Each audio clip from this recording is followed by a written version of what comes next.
大家好，今天给大家分享一款纽扣饼干，所需材料如下。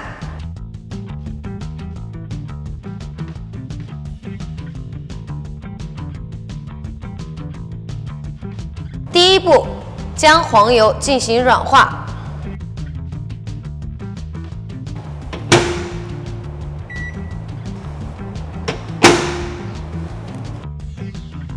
将黄油软化至这种手指轻戳可以留下一个洞的状态。注意，我们的黄油不能融化。第二步，黄油加糖粉打发。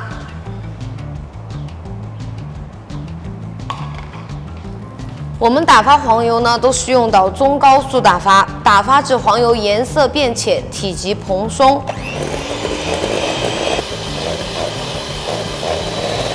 在打翻过程中呢，我们需要将盆壁和盆底的黄油都先刮一下，刮到我们的盆子中间，充分的打发。我们打发好的黄油呢，颜色变浅，体积蓬松即可。接下来，我们需要将鸡蛋分次加入黄油中打发。分次加入鸡蛋的时候要注意，我们的鸡蛋一定要每次打匀以后再加下一次，一定要黄油充分的吸收鸡蛋。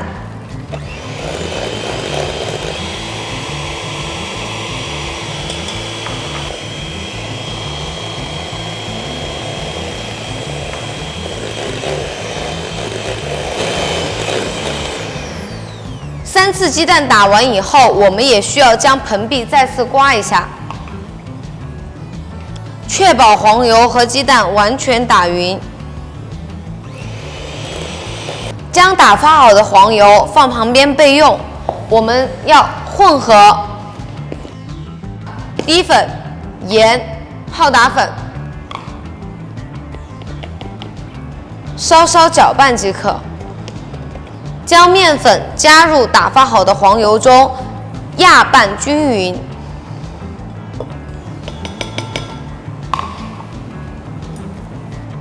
直到面粉和黄油完全混成一个面团，不可过度搅拌，过度搅拌会导致黄油融化过多，饼干会发干发硬。搅拌好的面团放到案板上造型，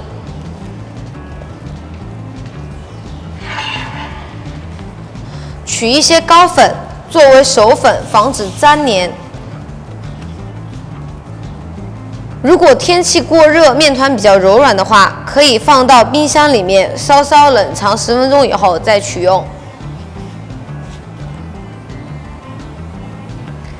面团擀至3毫米厚即可。现在已经将面团擀成了面饼，大概厚度在3毫米左右，然后我们用模具压出我们所需要的形状即可。我们取一个大一点的圆，取一个小一点的圆，然后用大一点的圆先压出一些圆形，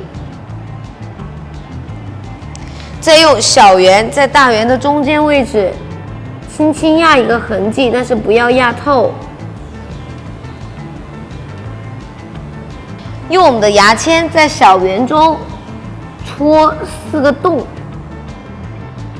让它像我们的扣子一样。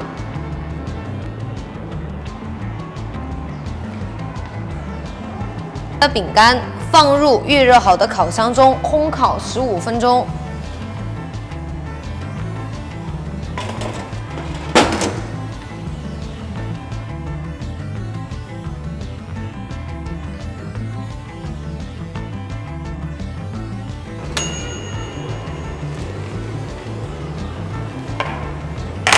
纽扣饼干就烤好啦。